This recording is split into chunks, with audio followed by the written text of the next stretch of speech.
What's up, everybody? Welcome to Building Our Power. This is Gabby. And Katie. And we're back with another episode. Thank you, everybody, for listening to our last junt. Also, before we get started, thank you, everybody who has supported and continue to support and donate what we do with the redistribution of funds, with the educating of the community. Like I said in a couple episodes back, we have been giving out money and propaganda to people. We also been filling up the fridge, and yesterday we also found some kids that were selling some drinks or something like that, and we were able to give them some money and give them some propaganda too. So we're trying to educate the kids, educate the youth. And so that's pretty much what we're trying to do. If you would like to contribute, you can. Link will be in the description. We also have a community member who is disabled that we helped a couple weeks back with getting some necessary nutritional and mobility items. And also we helped her get a futon this week. So your funds are really helping. We're trying to do what we can in the community, trying to help people with their material needs right now. We don't have a fully mutual aid system going on right now. It's going to take some time, but we do, with the funds we have, want to help people immediately, and that's kind of what our goal is as of right now. Right, and I just want to add that, like, once we do get to the point where we can do mutual aid with people, once their material needs are met, then at that point, we will be able to do mutual aid. You know, like, we got to get people fed first. You got to get people done like that first before we do anything. Not even that, you got to get people on board to even what you got going on. I mean, me just going up to some random person, like, I will give you food if you do this for me. Like, come on. That was a rant, but anyway. Yeah, but it's going to go with what we're about to talk about. And but that's why also, I wanted to bring it up. I'm sorry. I just wanted to say that we actually 100% of the donations goes directly to the community. We take 0. We don't write it off on our taxes. We literally do nothing with that money besides redistribute it to the community. So, if you would like to donate to Gabby and I, because we are both poor ourselves, feel free to. Make sure you notate that in your donation. But this is definitely just community that we're asking money for. So, yeah. Definitely, 100%. Any more housekeeping? I don't think so. So today we're going to actually be responding to a message we got in our DMs earlier this month, but we didn't really have time to talk about it, but now we do. And this person, I guess, had listened to our community garden episode, and they had some things they wanted to say, and so we want to answer some of them here, as well as, you know, in the DM. Okay, so this guy, I'm not going to say his name or whatever, was just like, hey y'all, just listen to the episode critiquing community gardens. As an urban planner, parentheses, I'm not a lib, so don't come for me, I think the criticism is misguided. I have been researching and working on community gardens for a while, and won't deny the fact that many wealthy people use them as a hobby. But I've seen firsthand that low-income people can and do benefit if organized correctly. I think it's imprudent for the one host, I don't know the name, sorry, to suggest destroying community gardens for this reason. I don't think we should throw the baby out with the bathwater. Also, suggesting that we rely on rich people to give us food instead is exactly the problem and makes poor people more dependent to have their basic needs met. Community gardens, if organized directly by community members, at least provide the opportunity to shift the power dynamic. I think this is a really important topic, but it's dangerous to talk about it if you're not informed or willing to see other people's perspectives, KT. I'm just shaking my head. Like, I'm rubbing my forehead because, like, first of all, let's just talk about... What say you? First of all, let's just talk about, like, this is totally separate based on this, but let's just talk about how men, usually cis-het men, always come to our DMs and literally always have something to say to us about what we said that was incorrect. Like, do y'all go to your other cishet men friends and do them that way? It's like y'all want to just undermine everything that we do, which is just misogyny, okay? So let's talk about that first. I don't care about that. I don't I care nothing care about about. that because it's just terrible. Like, I feel like we never get the credit we deserve because we are queer people and because I'm femme and you're a mask. And so it's just like, because we're queer, they think that we just don't know what we're talking about and we don't know what we're doing. And it's so annoying, okay? So there's Well, I that. don't care nothing about what a man gotta say, regardless. So it is what it is. This Next part. the point of this is not to help educate people that are already privileged and ain't going through shit. This is to educate people that are in the position where we're at, can identify with what we talking about. They don't care. Correct. Anyway, the second part. I won't deny the fact that many wealthy people use them as a hobby. That was our whole point. That you just proved our whole point. Like, you literally just proved our whole point. Our whole point was that wealthy people use this as a way to use poor people to not only use them for labor every single fucking day they go to work, but then to come home and they still have to be used for labor in a garden. That was our whole point. Poor people, black people, people who need community gardens are not your fucking workers who go out there and they work for free for you. That was our whole point. Okay, the next part here. Yep, I'm on a rant today. It says, I think it's imprudent for one host to suggest destroying community gardens for this reason. So let's look it up. What does imprudent mean? Not showing care for the consequences of an action. Okay, let's talk about this, Gabby. What currently are community gardens doing, like as a whole, for Memphis, Tennessee, right this very moment? I ain't met one person that said they life has changed from a community garden. I ain't met one person that said they ain't got to go to the grocery store no more because of the community garden. I ain't even heard nobody talking about a damn community garden, to be honest. Not the regular folk. I haven't, not even. Okay, so let's talk about this too. Think about the community garden. If that community garden was actually making a difference, which by the way, Memphis has more than one community garden. We literally have like 5 community gardens.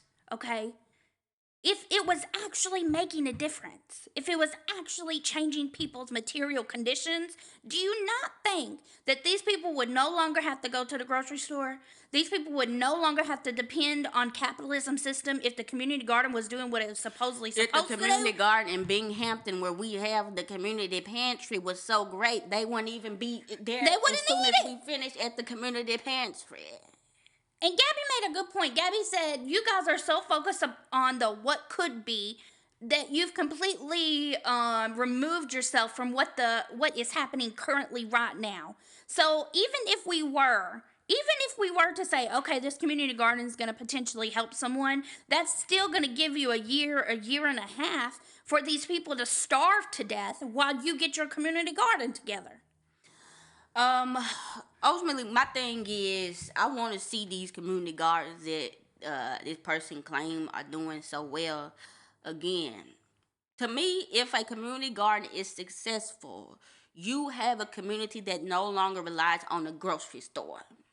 That community has grown their own Right. food. That whole community can eat. And that means from the beginning of January all the way to December, they can eat all year long. And yeah, if it's happening, I want this person to send us some stuff. If y'all know some things about that, if y'all know community gardens that's popping like that, let us know, because I think that's great. We never said that community gardens should never exist ever. I said I eventually want to do a community garden, but I want to do it like Fannie Lou Hamer did it, Right. where we have enough first land. Literally. We have enough tools. We have enough education on agriculture. We have enough water. We in a good climate. We got good soil. We have enough manpower. We have enough resources to make sure that people can run the thing all day, to actually have it so that the entire community can eat. But this guy, I assure you, ain't no nonprofit been giving millions of dollars in plows, in irrigation system. This is on a plot of land in the back of an alley somewhere, like we talked about, that is used for real estate space and is eventually going to be used to put an apartment on. Yep. This ain't, I don't. Something else that's really annoying. Suggesting that we rely on rich people to give us food instead is exactly the problem and makes poor people more dependent to have their basic needs met. Okay, so who is creating the community gardens? Like, are you serious? Oh, suggesting that we rely on rich people. So who is giving these poor community garden starters the money? Giving them the soul. Who's giving them the land? Like, think critically here for 2 seconds. It's obviously the rich people. So we have to redistribute the rich people's wealth. There's no other way. Their wealth has got to be redistributed. If you have extra income, you should not have that extra income. It should be redistributed. There are people out here without houses. There are people without food. There are people without land. There's people without literally anything you can think of right this moment. And you're out here hoarding wealth. You're out here hoarding land for people. Not to mention the fact that it's not even American land to begin with. Exactly.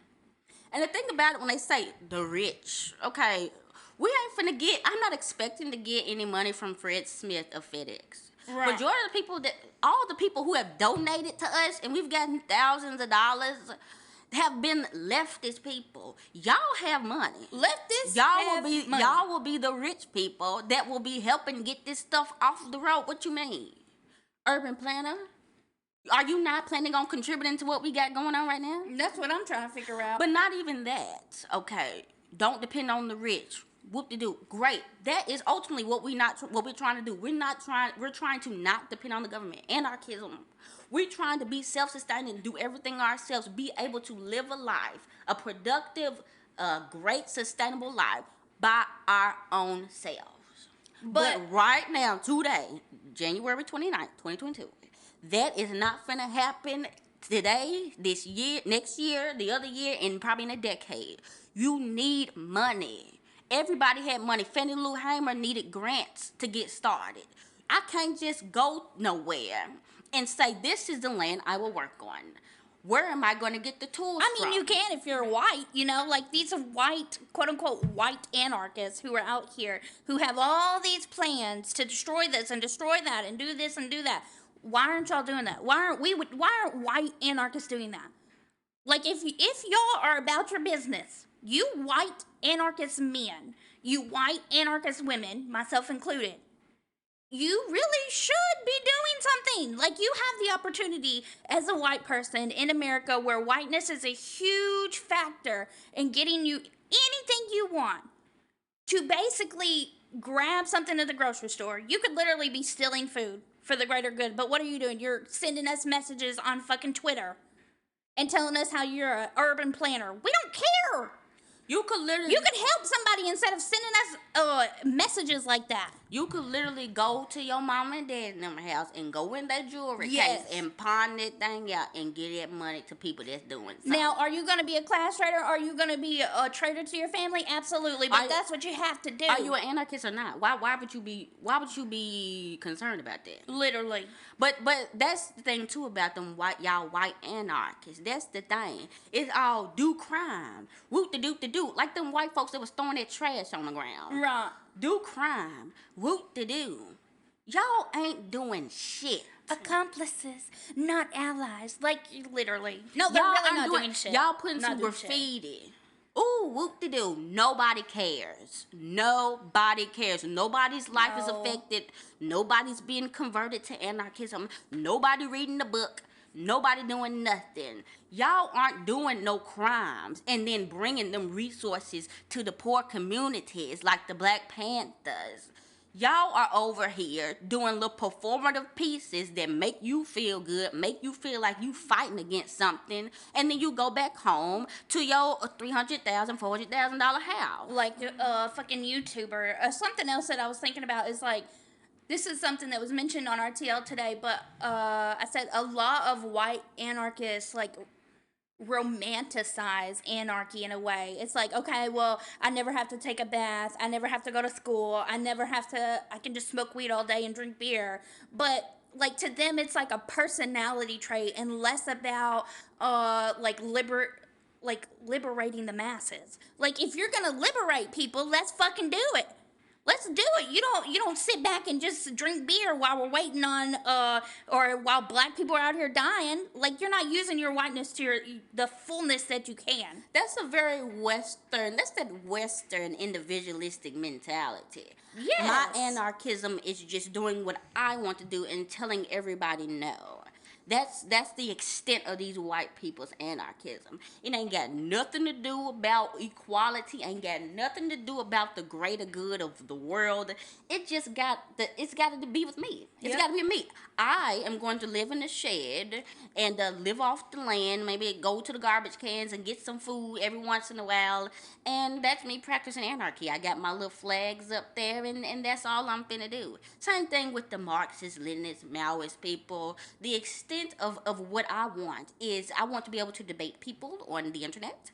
And I want to be able to have conversations where I feel like I'm smarter than everybody and I use terms that nobody knows. And that's the extent of my communism.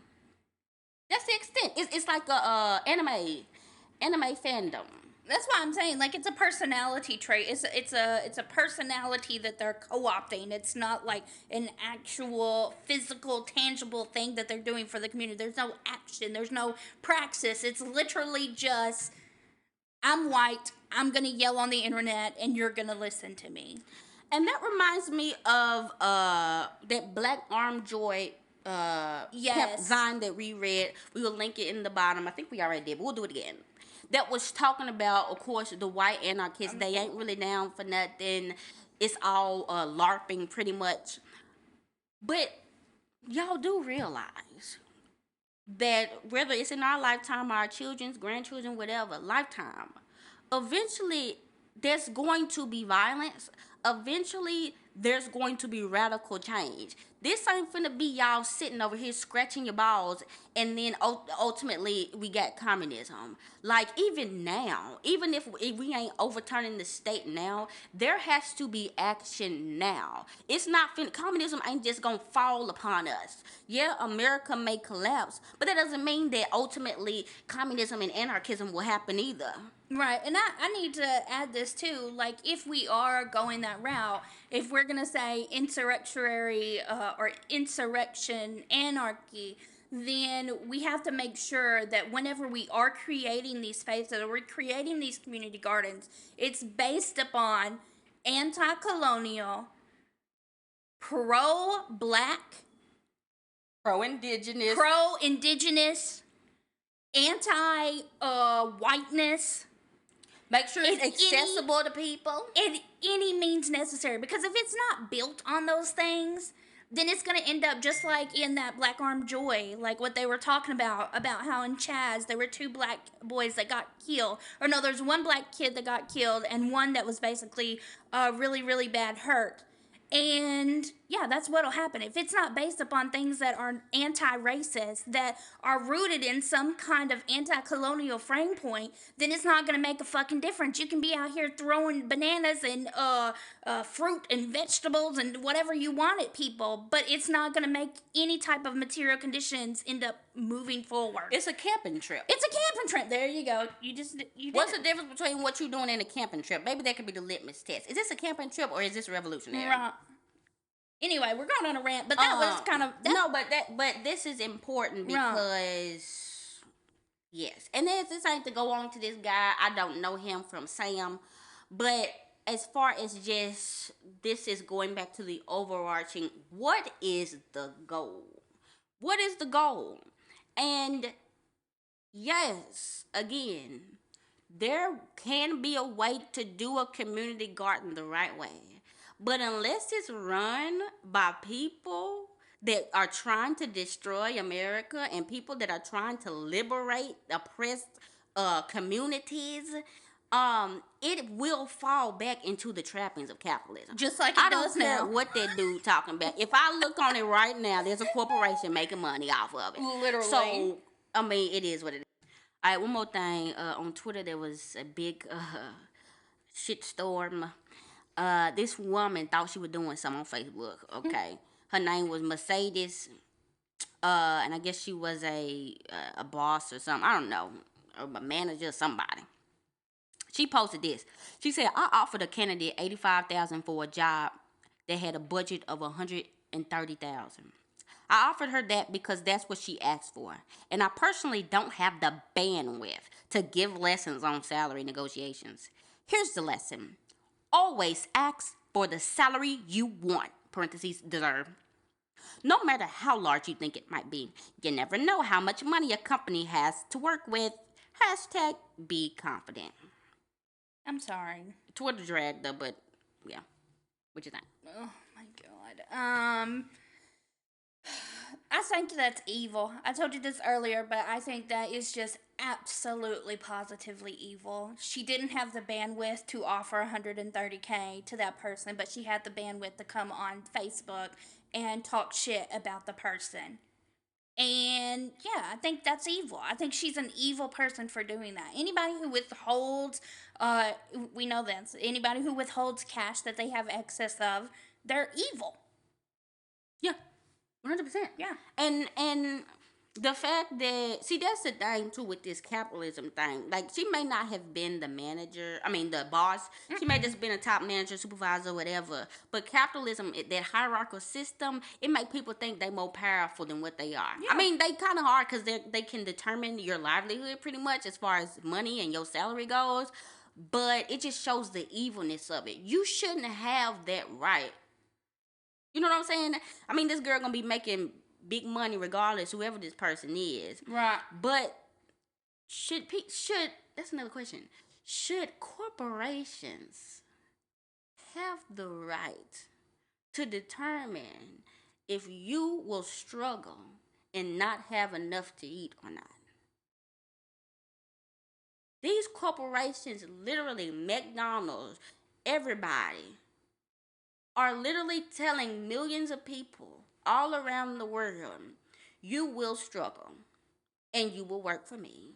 Or you may have to have two jobs. Or Yeah. you may work and you still have to be on food stamps. Or you may be disabled, but you still have to work and still not be able to afford your bills. And, like, what? That's pure evilness. Not even just evilness. That just, if you think about it in the context of, like, you're not living through it, it's almost like dystopian. Like, it just doesn't seem right.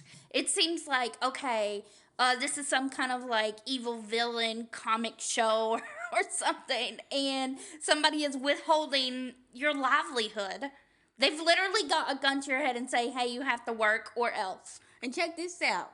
On the micro level, or macro level, really, that's what happens to us every day. Yeah. When the companies say we're gonna pay you $12, and they have billions in profits, they could pay you $40 an hour if they wanted to. But they won't. But they won't. Why? Because they're evil. They could literally give you enough money to never have to worry about a bill ever again. Nope. And they refuse. I mean, we can, how much was it? It was like 12, was it 12 billion, 12 trillion, something like that they just spent on the military budget? Something like that. I don't remember how much it actually was, but I do know that it was a significant amount of money. And that money could have gone to helping people right now within COVID. That money could have been literally distributed to the American people, to people who live here, to people here. But no, we want to start wars. No, we'd rather fund the military. It's so frustrating, like, as a But we know why. person. We know why. They fund the military so they can keep getting cheap labor and they can make money. Everything is about making money. But, like, I'm just saying, like, it's just frustrating, like, as a, like, poor people. It's frustrating for us because we literally, like, I know that there are people now, like, pre-COVID, they were not as poor as they are now. And I said this on Twitter, and I say this all the time, but if you guys are doing bad and you were not poor pre-COVID, how do you think the poor people pre-COVID and the poor people post-COVID are doing. Like, we are so poor. We're Horrible. having to make our own breads again. We're having to make $50 last in 1 week of groceries. Yeah. Do you know how much food gets for $50? It's nothing. You starve. You have to make it. You have to take it from one day to the next. Good luck getting all your proteins in. Good luck eating 3 times a day. And then the whole government wants to talk about people's health. You want to be fat phobic on the internet. I'm just ranting now, but it burns me up. Yeah. And then the fact for her to say, always ask for the salary you want / dessert. That's the most privileged thing I've ever Really? heard in my life. Yes, dear woman.